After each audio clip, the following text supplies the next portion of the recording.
மகன் நண்பர்களே, மற்றொரு கலந்துரையாடலில் உங்களோடு இணைந்து கொள்வதில் மிக்க மகிழ்ச்சி. இன்றைக்கு இந்த குடும்பம், அரசியல் இது ரெண்டுக்கும் இடையில இருக்கிற உறவுகள், இந்த விடுதலை போராட்டம் எப்படி இவ்வாறான ஒரு நிலைமைக்கு வந்தது என்பது தொடர்பில் தான் பேசலாம்னு நினைக்கிறேன்.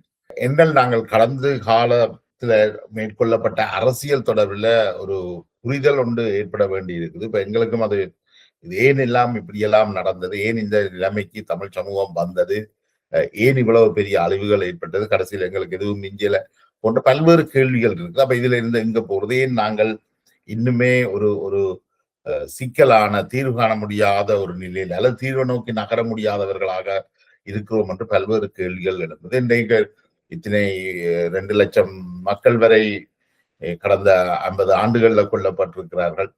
சமூகம் மிக பின்னோக்கி சென்று இருக்குது.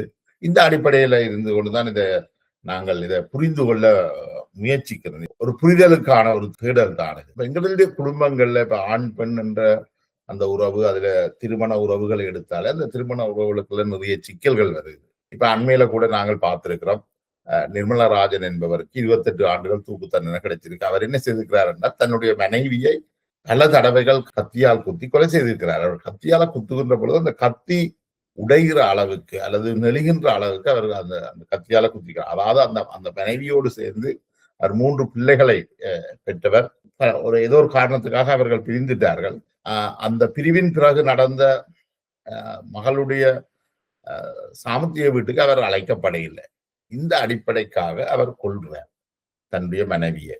அதுக்காகத்தான் அந்த 28 வருஷம். அவர் கொள்றதுக்கு முதல் யோசிக்கல, மனைவியை கொள்றதன் மூலம் தான் பெற்ற பிள்ளைகளை 3 பேரையும் அனாதையாக்க போற, தானும் அதுக்கான சிறை தண்டனை எடுக்க போற. அப்ப அந்த பின் விளைவுகளை பற்றி எதுவுமே எந்த யோசனையும் இல்லாமல் இவ்வாறான ஒரு முட்டாள்தனத்தில் ஈடுபட்டிருக்கிறார். எங்க இந்த பிரச்சனை வருதுன்னா, உங்களுக்குள்ள ஒரு உறவுல விரிசல் ஏற்படுகின்ற பொழுது அதை இருந்து பேசி தீர்க்க முடியல. அதாவது கணவன் மனைவி 3 குழந்தைகளை பெற்றவர்களுக்கு இருந்து அந்த பிரச்சனையை தீர்த்து கொள்ள முடியல. ஒருத்தனுக்கு ஒருத்தி என்று காலம் பூராகவும் சேர்ந்து வாழணும் என்று நான் சொல்ல வரையில்லை. ஆனால் ஒரு பிரச்சனை என்று வருகின்ற பொழுது அந்த பிரச்சனையை தீர்வு நோக்கி கொண்டு போறதுக்கு நாங்கள் தயாராக இருக்கிறோமா? தெருவில் போற ஒருவரோட நீங்கள் எந்த உரையாடலை வைக்காடலும் பரவாயில்லை. நீங்கள் குடும்பம் நடத்தி 3 பிள்ளைகளை பெற்ற பிறகு உங்களுக்குள்ள ஒரு பிரச்சனை வந்தால் அந்த பிரச்சனையை பேசி தீர்க்கிற பக்குவம் உங்களுக்கு இருந்திருக்கவர். அது பேசி தீர்க்கல முடியாத விஷயமாக இருந்தாலும் அதுல 2 பேர்ல கூட தவறு இருக்கண்டே வச்சுக்கொள்வோம். இருந்தாலும் அதுக்கு பிறகு அவரை நிம்மதியாக வாழ விட்டிருக்க வேண்டும். இந்த தாக்குதலை நடத்த வேண்டிய தேவையில்லை. இந்த தாக்குதல் விளைவுகள் இது எல்லாத்தையும் சீர்தூக்கி பார்க்க ஒரு முட்டாள்தனமான முடிவுக்கு அவர் போயிருக்கிறார். இது ஒரு தனிப்பட்ட குடும்பத்தின் தனக்குள்ளே ஏற்பட்ட பழிவாங்கல் உணர்வு. பரிசில் எடுத்துக்கொண்டோம் என்றால், ஒரு கணவனும் மனைவியும் மருத்துவரிடம் போயிருக்கிறோம். மருத்துவர் பிரெஞ்சுல அவர்களுக்கு சொல்லி இருக்கிறார், அவர்களுக்கு குழந்தை கிடைத்திருக்கிற தங்கி இருக்கிற விஷயத்தை சொல்லி இருக்கிறார். ஆனால் 2 பேருக்குமே மொழி புரியாதால அவர்கள் அந்த மனைவி 5 மாதம் கர்ப்பம் அடைந்து இருக்கிறதாக நினைத்து கொண்டிருக்கிறார். ஆனால் வைத்தியர் சொன்னதோ 5 வாரங்கள். அப்ப தனக்கு ஒரு விஷயம் தெரியலை என்றால் அவர் இன்னொருவர்கிட்ட ஆலோசனையை பெற்றிருக்க வேண்டும். அந்த தனக்கு எழுந்த சந்தேகத்தை தீர்க்கிறதுக்கு ஒரு வழியை கண்டுபிடிச்சிருக்க வேண்டும். அல்லது மனைவியோட உரையாடி இருக்க வேண்டும். அதுவும் இல்லை, ஒன்றும் இல்லை. அவர் மனைவியை நிர்வாணமாக்கி அவருடைய உடல்ல சூட்டு காயங்களை ஏற்படுத்தி இருக்கிறார். அவருடைய பெண் குறியில கூட அவர் அந்த சூட்டு காயங்களை ஏற்படுத்தி இருக்கிறார். இது எந்த மனநிலை? இதுவும் ஒரு பழிவாங்க, அதாவது சந்தேகத்தின் அடிப்படையில ஒரு பழிவாங்கல் முயற்சி நடந்திருக்கு. அதே போல நாங்கள் இலங்கையில வவுனியாவில ஒரு கணவன் தலையை வெட்டி கொண்டு போனதை நாங்க பார்த்திருக்கிறோம். அவர் குடும்பம் நடத்தினவர் யாரோ ஒருவர் சொன்னதுக்காக சந்தேகத்தை பட்டு தலையை வெட்டி இருக்கிறார். இது எல்லாமே சந்தேகத்தின் விளைவுல தான் வருது. ஒன்று சந்தேகத்தின் விளைவு, அதை தொடர்ந்து அதனை தீர்க்கிறதுக்கான பழிவாங்கல் உணர்வு. நாங்கள் ஒரு சமூகமாக ஒரு 2 மனிதர்கள் குடும்பத்துக்குள்ள இந்த உரையாடலுக்கான இந்த பிரச்சனைகளை தீர்க்க வரையில்லை. நாங்கள் இந்த பிரச்சனைகளை மேலும் வளர்த்து அடுத்த மோசமான நிலைமைக்கு இட்டுக்கொண்டு சென்று கொண்டு இருக்கிறோம். என்னை பொறுத்த வரைக்கும் குடும்பம் என்றது ஒரு சிறிய அரசியல், அரசியல் என்றது பெரிய குடும்பம். இந்த அரசியலுக்கும் குடும்பத்துக்குமான உறவு மிக நெருக்கமானது. அந்த அரசியல்ல பயன்படுத்தக்கூடிய ஸ்ட்ராட்டஜிஸ், விதிகள் நாங்கள் குடும்பத்துக்குள்ளேயும் பாவிக்கலாம். அதே போல குடும்பத்துல பாவிக்கப்படுகின்ற விதிகள் அரசியலையும் பாவிக்கக்கூடியதாக இருக்கும். இது ஒன்றுக்கு ஒன்று மிக நெருக்கமானது. அப்ப இந்த அடிப்படையில பார்க்க தமிழர்களுக்கும், அதாவது கணவனுக்கும் மனைவிக்கும் இங்க நடக்கிற பிரச்சனைகளையும் அது எங்க போய் முடியுது என்றதை நாங்கள் பார்த்திருக்கிறோம். அதே போல தமிழர்களுக்கும் சிங்களவர்களுக்கான பிரச்சனை கூட கிட்டத்தட்ட ஒரு கணவன் மனைவிக்கான பிரச்சனையோட ஒத்ததுதான். பிரித்தானியர்களுடைய காலகட்டத்துல இலங்கையில தமிழர்களுக்கும் சிங்களவர்களுக்கும் இடையில அவ்வளவு பெரிய பிரச்சனைகள் எதுவும் இல்லை. கிட்டத்தட்ட சிங்கள மக்களோட மிக நெருக்கமாகத்தான் தமிழர்கள் வாழ்ந்திருக்கிறார். சிங்கள மக்களும் தங்களுடைய பிரதேசங்கள் எல்லாத்திலையும் தமிழ் உத்தியோகத்தர்கள் இருப்பதையும், தமிழ் ஊடாக அலுவல்கள் நடைபெற்றதையும் அவர்கள் அனுசரிச்சு போயிருக்கின்றார்கள். இப்ப இதுல எங்க பிரச்சனை வருதுன்னா, தமிழ் அரசியல்வாதிகளுக்கும் சிங்கள அரசியல்வாதிகளுக்குமான ஒரு சிக்கல் ஒன்று வருது.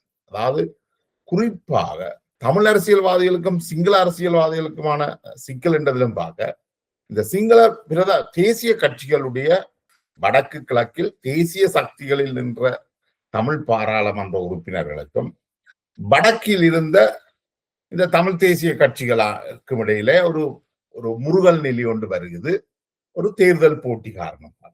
அப்ப இந்த தேர்தல் போட்டியில தங்களோட வாக்கு பலத்தை தக்கவை, இது சிங்களவர்களுக்கும் தமிழர்களுக்குமான முரண்பாடு என்றதிலும் பார்க்க, இந்த முரண்பாடு வடக்கில இருந்த தேசிய கட்சிகளின் உறுப்பினர்களுக்கும் வடக்கில் இருந்த தமிழ் தேசிய கட்சிகளின் உறுப்பினர்களுக்கும் இடையே வாரம்.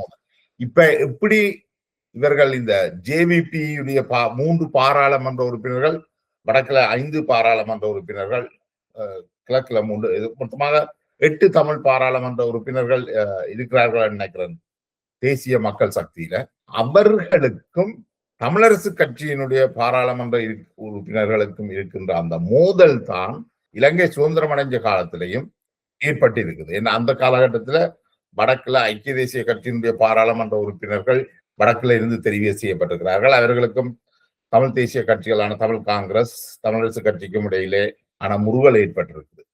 70களில் தமிழ் தேசிய கட்சிகள் பலவீனமாக ஒரு நிலைமைக்கு தள்ளப்பட்டிருந்தார்கள். இந்த தமிழ் தேசிய கட்சிகள் இந்த மற்றைய தேசிய, அதாவது இலங்கையுடைய ஐக்கிய தேசிய கட்சியினுடைய தமிழ் பாராளுமன்ற உறுப்பினர்களை தோற்கடிக்கிறதுக்கு ஆன போட்டியில தான் அவர்கள் இந்த தமிழ் தேசியவாத கோஷங்களை வைக்கிறார்கள். அந்த தேசியவாத கோஷங்கள் இனவாதத்தை தூண்டுற அடிப்படையில தான் அது இருக்குது. அதே மாதிரி சிங்கள தரப்புக்கும் தென்னிலங்கையில தங்களோட வாக்கு வங்கி, அதாவது அங்க ஸ்ரீலங்கா சுதந்திர கட்சி, மற்றது இடதுசாரி கட்சிகள், அடுத்தது ஐக்கிய தேசிய கட்சி, இவர்களுக்கு இடையில இருக்கிற அந்த மோதல்ல தான் அவர்கள் இனவாதத்தை தூண்டுற வகையில செயற்படுறார்கள்.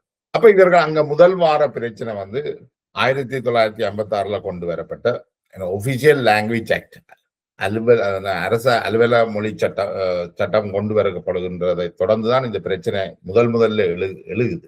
அதுல இவர்கள் ஒபிஷியல் லாங்குவேஜ் ஆக்டை 56 அந்த ஆக்டை இவர்கள் தனி சிங்கள சட்டம் என்று விவரித்து அதுக்கு ஒரு இனச்சாயத்தை பூசுகிறார்கள். இப்ப இலங்கையில வடக்குல இருந்த மக்கள் தமிழ்ல கல்வி கற்கக்கூடிய வாய்ப்புகளும் இருக்குது. ஆனால் பெரும்பாலும் அங்க ஆங்கிலத்துல கல்வி இருக்கிறத விரும்புகிறார்கள். தமிழ்ல தான் அலுவல்கள் நடக்குது வடக்குல. அதே மாதிரி தென்பகுதியில சிங்கள மொழியில அது நடக்குது.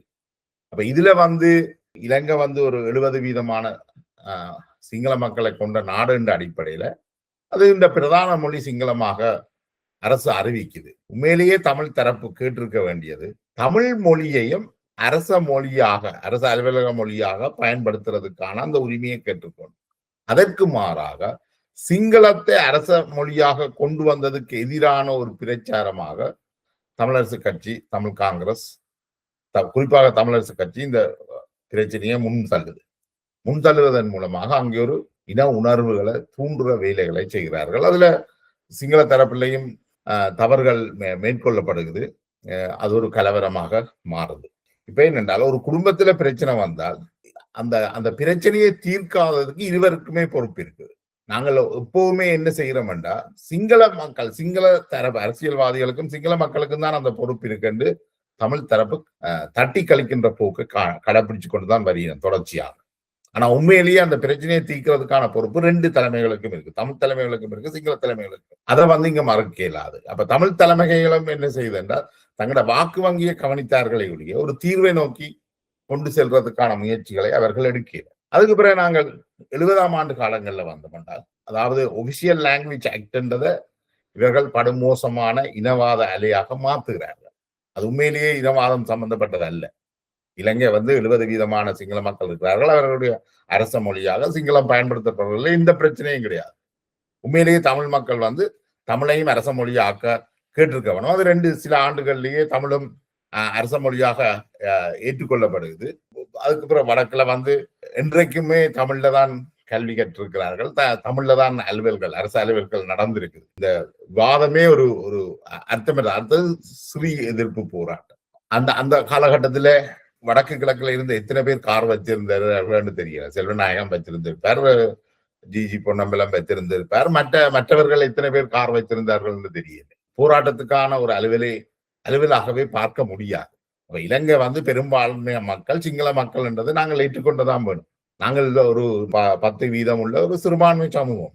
அப்ப நாங்கள் எங்களுக்கான ஒரு அதிகார வெறியோட நாங்கள் செயற்பட இல்லாது. இப்ப ஆங்கிலேயர் இருந்த காலகட்டங்கள்ல நாங்கள் அரசு அலுவலகம், அரச உத்தியோகங்கள்ல கொடி கட்டி பறந்திருக்கிறோம். அதனையே நாங்கள் தொடர்ந்து எதிர்பார்க்க இல்லாது. நாங்கள் எங்களுடைய வீதாசாரத்துக்கு மிக அதிகமாகவே நாங்கள் அரச அலுவல்கள்ல ஈடுபட்டிருக்கிறோம்.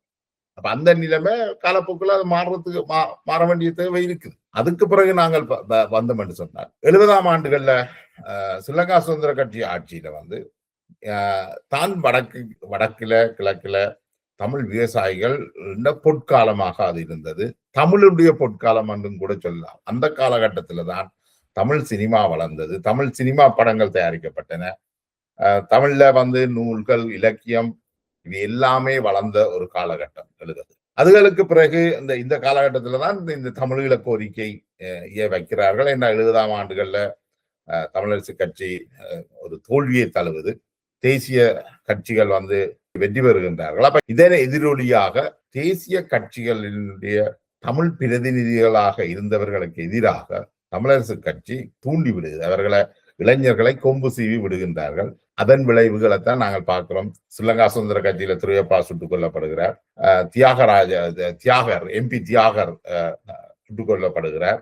இவ்வாறு அமைப்பாளர்கள், உறுப்பினர்கள், அரசு அலுவலர்கள் சுட்டுக் கொல்லப்படுகின்றார்கள். இதுகின்ற தொடர்ந்த பிறகு நினைக்கிறேன் தமிழராட்சி மாநாடு நடக்குது. தமிழராட்சி மாநாட்டில் சட்டவிரோதமாக இந்தியாவில் இருந்து கொண்டு வரப்பட்ட ஒருவர் உரை நிகழ்ந்துகின்ற காரணத்தினால போலீசார் அங்கு சென்று வானத்தை நோக்கி சுட்ட பொழுது மின்கம்பம் அறுந்து விழுந்துதான் அந்த விபத்து நடக்குது. போலீசார் தமிழ் மக்கள் மீது துப்பாக்கி பிரயோகம் செய்யல, தடியடியோ செய்யல. அது ஒரு விபத்து காரணமாகத்தான் அந்த உயிரிழப்புகள் நடந்தது. அப்ப இப்படி இதுக்கிடையில நாங்கள் அந்த குறிப்பாக தரப்படுத்தல் ஆரம்பத்துல ஸ்ரீலங்கா சுதந்திர கட்சி அது ஒரு இனவாத தரப்படுத்தலாக கொண்டு வந்தாலும், என்றால் யாழ்ப்பாணத்தில இருந்துதான் பெரும்பாலானவர்கள் பல்கலைக்கழகங்களுக்கு தெரிவு செய்யப்படுகிறார்கள். சிங்கள பகுதிகளில் இருந்து அந்த வீதாசாரத்துக்கு ஏற்ப போகையில சனத்தொகை வீதாசாரத்தை அது பிரதிபலிக்கல. அதனால் அவர்கள் ஒரு இனவாத தரப்படுத்தலை கொண்டு வார்கள். ஆனால் அது தவறென்று சுட்டிக்காட்டப்பட்டு அந்த இனவாத தரப்படுத்தல் கைவிடப்படுது. ஒரு ஆண்டிலேயே அது கைவிடப்படுது. அதற்கு பிறகு மாவட்ட ரீதியான தரப்படுத்தல் வருது. அந்த மாவட்ட ரீதியான தரப்படுத்தல் பெரும்பாலும் வன்னி, திருவண்ணாமலை, மட்டக்களப்பு மாவட்டங்களுக்கு பெரிய உதவியாக இருக்கு.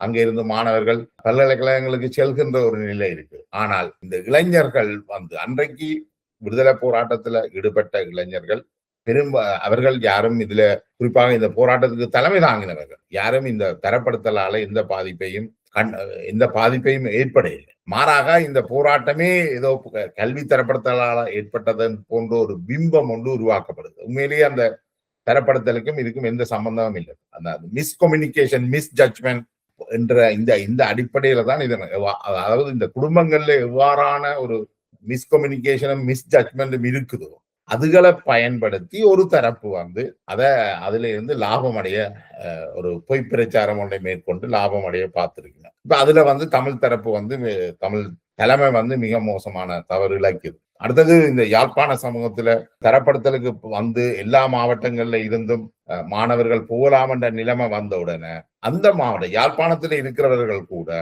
ஏனைய மாவட்டங்கள்ல போய் தங்களை பதிவு செய்து பரீட்சைகளை எழுதி அந்த மாவட்டத்தினுடைய பிரதிநிதிகளாக தாங்களே செல்கிற நிகழ்வுகளும் நிறைய நடந்திருக்கு. அது வன்னி மாவட்டத்திலையும் சரி, கிழக்கிலையும் சரி, யாழ்ப்பாணத்தை சேர்ந்தவர்கள் அங்கு சென்று தங்களை பதிவு செய்து அந்த மாணவர்களுடைய இடத்தையும் எடுத்துக்கொண்டு பல்கலைக்கழகம் சென்ற நிலைமை தான் இருந்தது. இந்த போராட்டத்துக்கால அல்லது இந்த போராட்டத்தை மேற்கொண்ட இளைஞர்கள், அந்த விடுதலை போராட்டத்துக்கு போன இளைஞர்கள் தரப்படுத்தலால பாதிக்கப்பட்டு போனார்கள் என்றால் இல்லை, அவர்கள் தரப்படுத்தல் என்ற மட்டத்துக்கே செல்லல. அவர்கள் ஏலெவல் கூட பெரும்பாலான இளைஞர்கள் படிக்கல. அவர்கள் 6ஆம் 7ஆம் வகுப்பு 8ஆம் வகுப்போடையே போராட்டத்துக்கு போயிட்டார்கள். அவர்களுக்கு அங்கால கல்வி முறை அது எவ்வளவு தூரம் தமிழ் மக்களுக்கு ஒத்தாசையாக இருக்கின்றது, அதாவது எல்லா தமிழ் மக்களுக்கும் அது எவ்வளவு பேருதவியாக இருக்கின்றது உணர்வு அளவில் இருக்கையில் ஏதோ தமிழீழம் என்றது யாழ்ப்பாணம் என்ற அடிப்படையில தான் அந்த சிந்தனையோடு தான் அது நகர்த்தப்பட்டிருந்தது. இந்த தவறு அதுக்கு பிறகு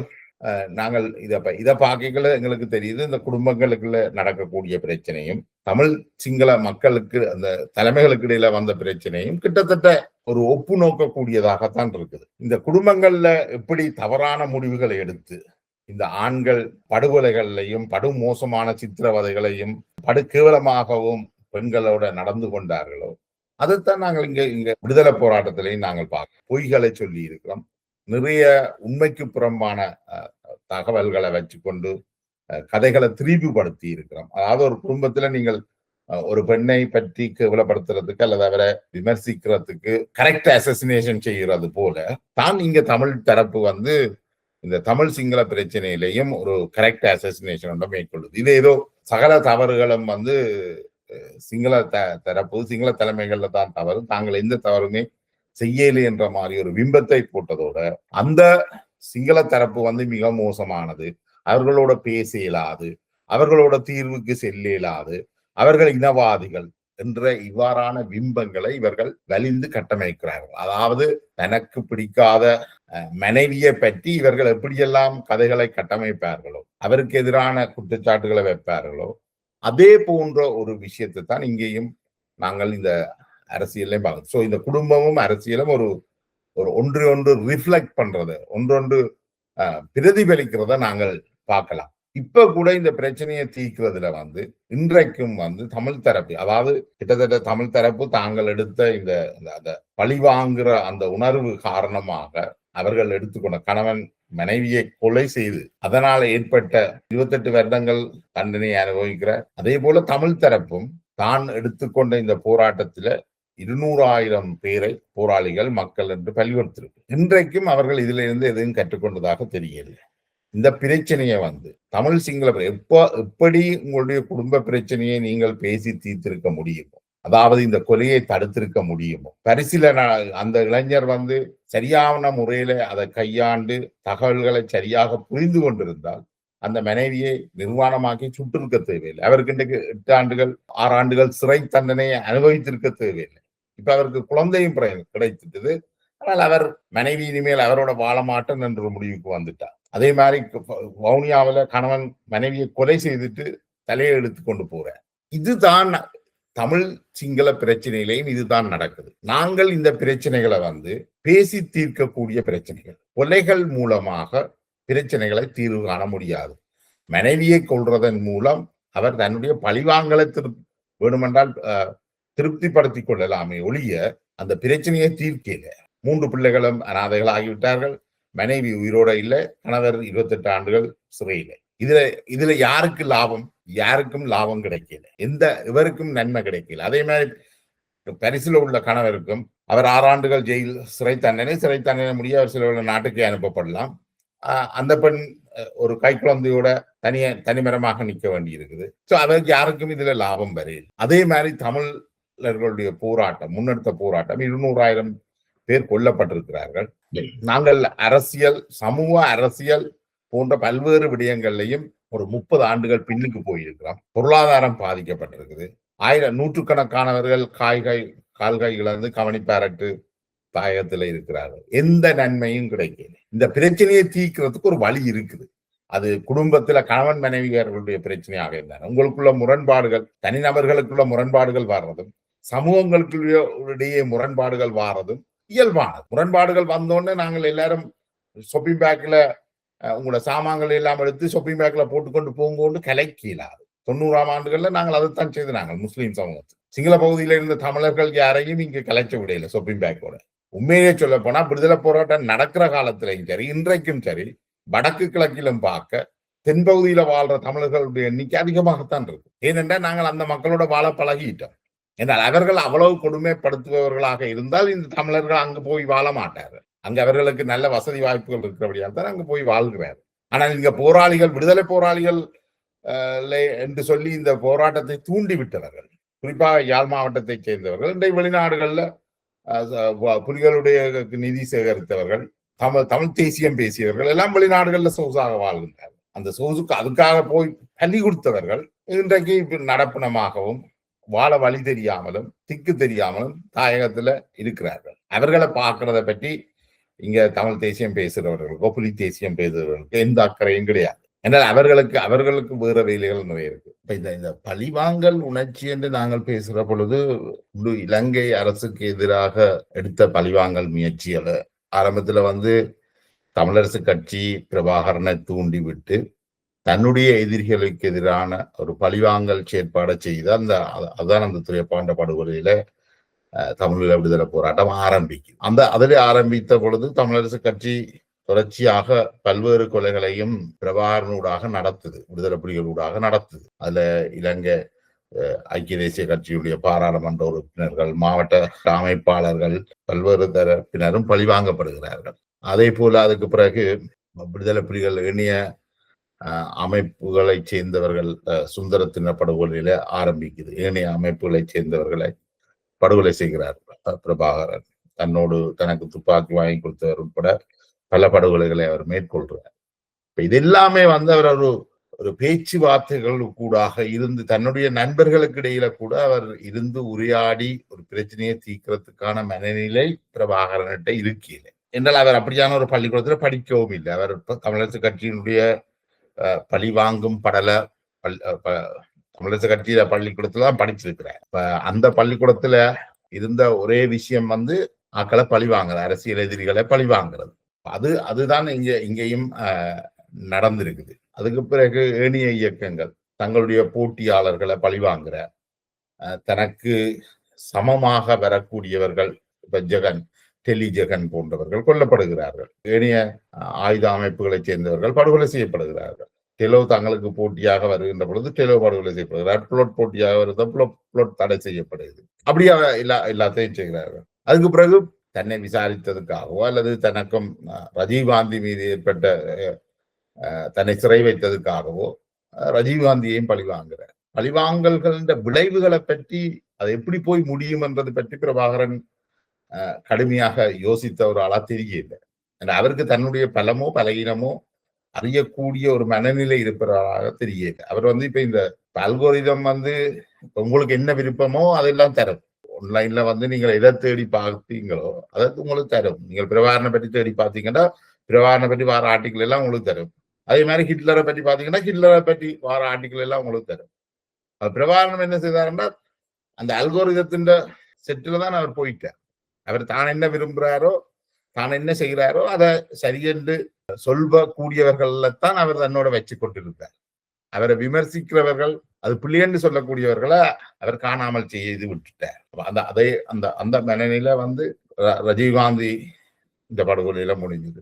அப்ப ரஜீவ்காந்தி இந்த படுகொலை கடைசியில அவற்ற முடிவுக்கே காரணமாக இருக்கிறதோ நாங்க பார்க்கிறோம். பார்த்தா மாத்தியா தனக்கு போட்டியாக வருகின்றார். அடிப்படையில மாத்தியா இல்லாமலாக்கப்பட்டார். அப்படி கடைசியாக கருணாவும் வந்த பொழுது அது இன்னும் சிக்கலாகிவிட்டது. என்னால் ஒரு மாவட்டத்தை சேர்ந்தவர், கருணா மட்டக்களப்பு மாவட்டத்தை சேர்ந்தவர், ஏற்கனவே வடக்கு கிழக்கு இடையில சில பிரச்சனைகளும் இருக்கிறதால மாத்தியாவை கையாண்டது போல கருணாவை பிரபாகரன் கையாள முடியல. அவர் பழிவாங்க எடுத்த முயற்சி கடைசி அவருடைய அழிவிலேயே போய் முடிஞ்சது தான் எங்களோட விடுதலை போராட்டம் சொல்லித்தாங்க. இதுல general George S Patton junior என்பவர் சொல்றார், no bastard ever won a war by dying for his country. You win it by making the other poor dumb bastard die for his country. அதாவது எந்த ஒருத்தனும், அதுல ஒரு பாஸ்டர்ட் என்ற வார்த்தை வாழ்க்கை, எந்த ஒருத்தனும் தான் உயிரை கொடுக்கிறதால யுத்தத்தை வெல்லுறீல.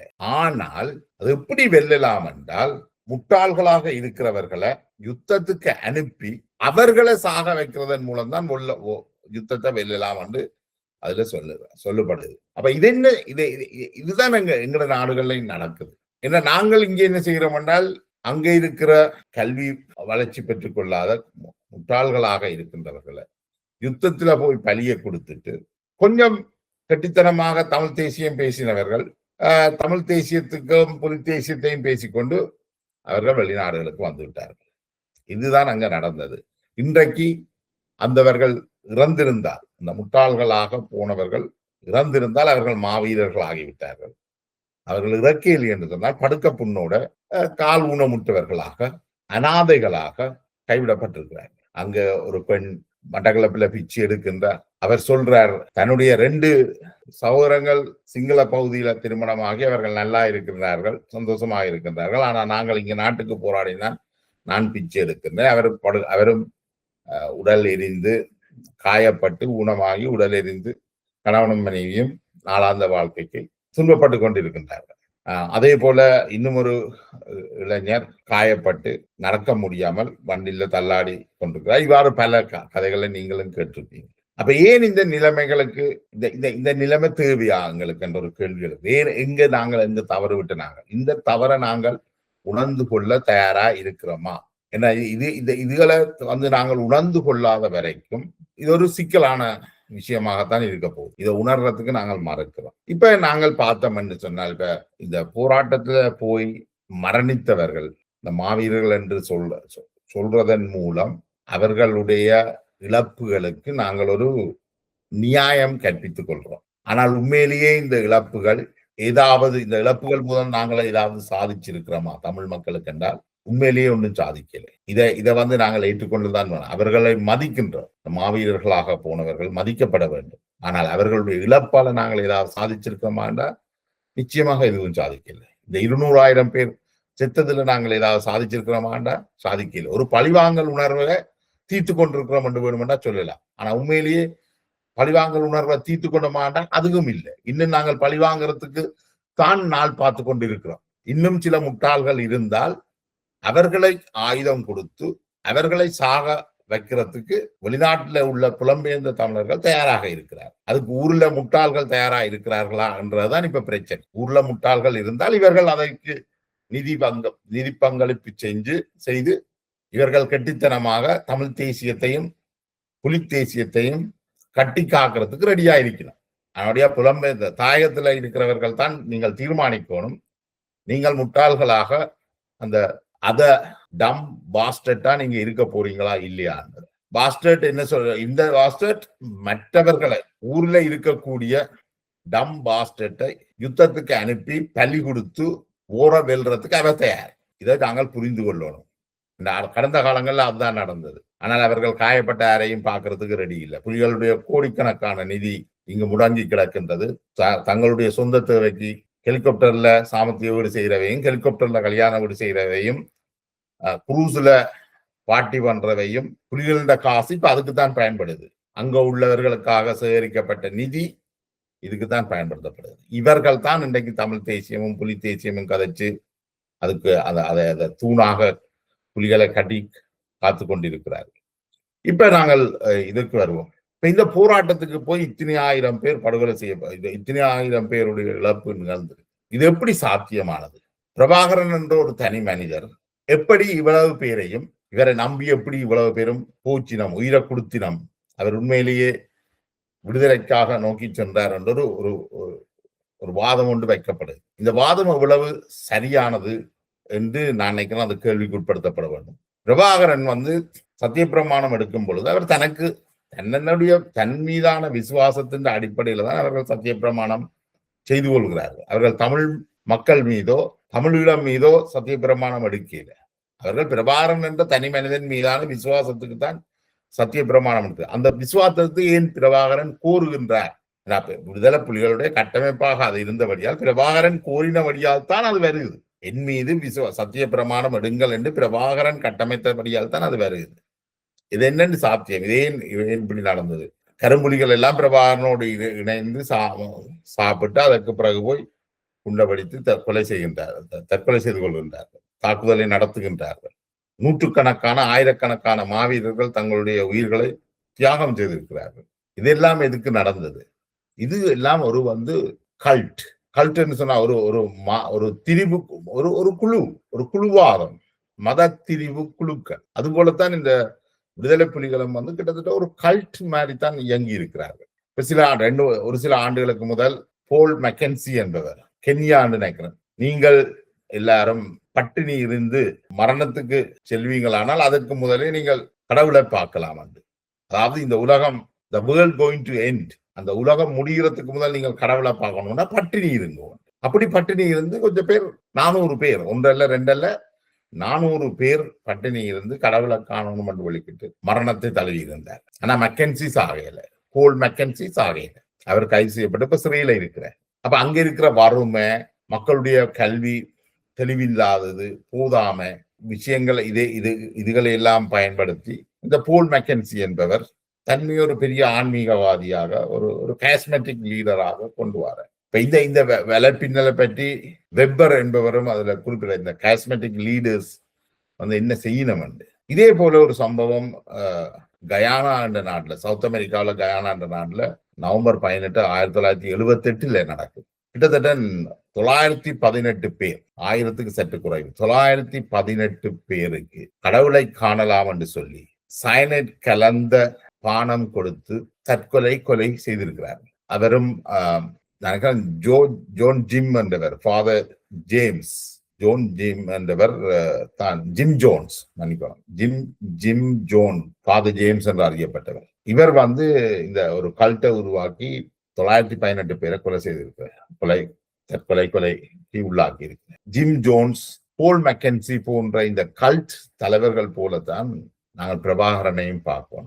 பிரபாகரனும் ஒரு கல்ட் லீடர், தமிழ் சமூகத்துக்குள்ள உருவான ஒரு கல்ட் லீடர். அவர் தன்னை மையப்படுத்தி ஒரு ஒரு குழுவாத மனநிலையோட செயற்பட்டு பல நூற்றுக்கணக்கான, பல ஆயிரக்கணக்கான மக்களுடைய அழிவுக்கு காரணமாக இருந்திருக்கிறார். புலிகள்ல உள்ள பெரிய பிரச்சனை இன்றைக்கு புலிகளால இந்த கல்ட் மனநிலையில இருந்து விடுபட்டு வர முடியல.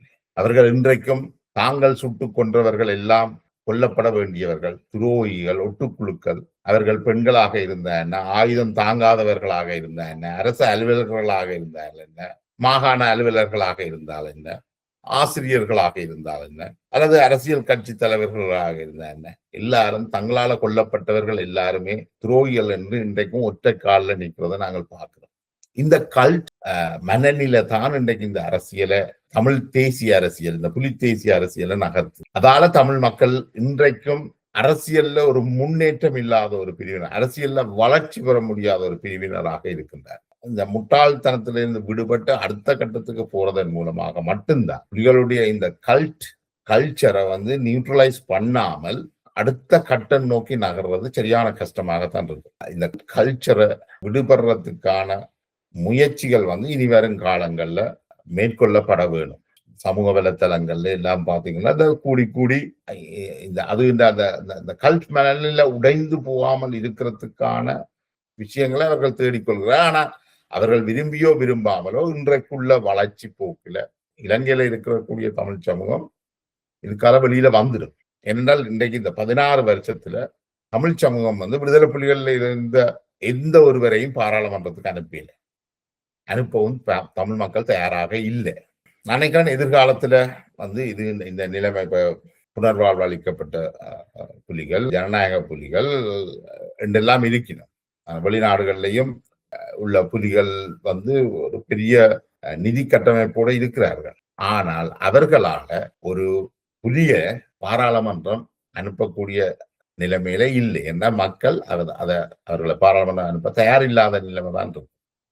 வானொலியால் நாங்கள் இந்த இலங்கையுடைய வாழக்கூடிய தமிழ் மக்களுடைய பிரச்சனைக்கான தீர்வு என்றது வந்து இலங்கை அரசோடையோ அல்லது இலங்கையில உள்ள பெரும்பான்மை சிங்கள மக்களுடையோ பௌத்த மதபீடங்களுடையோ உரையாடுவதன் மூலமாக தான் இந்த பிரச்சனைக்கு சுமூகமான தீர்வுக்கு வர முடியும். இப்ப இன்றைக்கு உள்ள நிலைமை வந்து அதாவது இனவாதமற்ற மதவாதமற்ற ஒரு நிலைமைக்கு நாங்கள் வந்து அதுல இருந்து சில ஆண்டுகள் சென்ற பிறகுதான் நாங்கள் அடுத்த படிநிலைமைக்கு செல்லக்கூடியதாக இருக்கும். அப்ப இப்பவே வந்து நின்று கொண்டு தேசிய மக்கள் சக்தியோ என்பிபியோ வந்து அரசு தாங்கள் சொன்ன வாக்குறுதிகளை எல்லாம் நிறைவேற்றல கொள்ளையில் என்றதெல்லாம் இப்பொழுது ஒரு பெரிய பிரச்சனை அல்ல. அது இப்ப பிரச்சனையா வரப்பட இப்ப வந்து மக்கள் சுமூகமாக வாழ்ந்து தமிழ் மக்கள் சிங்கள மக்களை புரிந்து கொள்ளவும் சிங்கள மக்கள் தமிழ் மக்களையும் புரிந்து கொள்வதற்கான ஒரு தொடர்பாடலை ஏற்படுத்துறது தான் மிக முக்கியமானது. அந்த தொடர்பாடல்கள் ஏற்பட்டு ரெண்டு சமூகங்களும் ஒரு உறவு நிலைக்கு வருமாக இருந்தால் தமிழ் மக்களுக்கான அந்த அதிகாரங்கள் பகிரப்படுறதுல சிங்கள மக்களும் பெரிய எதிர்ப்பை தெரிவிக்க போறதில்லை. அல்லது சிங்கள மக்கள் தங்கள் மீதான ஒடுக்குமுறையை வைக்கல என்றதை அவர்கள் உணர்கின்ற பொழுது தமிழ் மக்களும் தங்களுக்கான அதிகார பயிர்கள் அளவு என்ற விஷயங்களை எல்லாம் பெரிய அளவில் ஒரு பிரச்சனையாக இருக்க போகிறது. அது இயல்பாகவே அவ்வாறான ஒரு நிலைக்கு நாங்கள் கொண்டு வந்து விடுமென்று நான் நினைக்கிறேன். அதனுடையால் ஒரு குடும்பத்துக்குள்ள பிரச்சனை வரும் பொழுது அந்த பிரச்சனைக்கான தீர்வை நோக்கி செல்ல வேண்டியது அந்த ஆணுடையும் பெண்ணுடையதும் பொறுப்பு. அவர்களுக்குமே அந்த பொறுப்பு இருக்கு. அதே போல தமிழ் சிங்கள மக்களுடைய இந்த பிரச்சனைக்கும் தீர்வு காண்றதுல அந்த பொறுப்பு வந்து வெறுமனே நாங்கள் சிங்களவர்கள்ட்ட கொடுத்துட்டு நாங்கள் இருக்க முடியாது. அந்த பொறுப்பு எங்களுக்கும் இருக்குது. நாங்களும் தீர்வு நோக்கி போகணும். நாங்களும் இனவாதத்தையும் மதவாதத்தையும் தூண்டி வகையில பிரச்சனைகளுக்கு செல்லக்கூடாது. அதனுடையால் இந்த கல்ட் மனநிலையில இருந்து தமிழ் மக்கள் விடுபட வேண்டும். பிரபாகரனுடைய இந்த கல்ட் அது ஒரு முடிவுக்கு வந்துட்டு அது பாரிய ஒரு அழிவையும் தந்திருக்குது. நாங்கள் இனிமேல் வந்து இந்த கல்ட் மனநிலையோட தமிழ் மக்களுக்கான தீர்வை அணுக முடியாது. அது சம்பந்தமான உரையாடல்கள் விவாதங்கள் தொடர்ந்து நடக்கப்பட வேண்டும். நாங்கள் ஒரு டிரான்சிஷனுக்கு அதாவது ஒரு மாற்றத்துக்கு நாங்கள் போய் கொண்டிருக்க வேண்டும். எனவே கல்ட் மனநிலையில இருந்து கொண்டு நாங்கள் பேச்சுவார்த்தைகளை நடத்தலாம். அப்ப நாங்கள் ஒரு நியூட்ரல் பொசிஷனுக்கு வரணும் தமிழ் மக்கள். அந்த நியூட்ரல் பொசிஷனுக்கு பிறகுதான் நாங்கள் அடுத்த கட்டத்துக்கு போகலாம் என்று நான் நினைக்கிறேன். இது தொடர்பான உங்களோட கருத்துக்களை நீங்கள் பகிர்ந்து கொள்ளலாம். இந்த பதிவை பார்வையிட்ட உங்களுக்கு நன்றி. மீண்டும் சந்திப்போம்.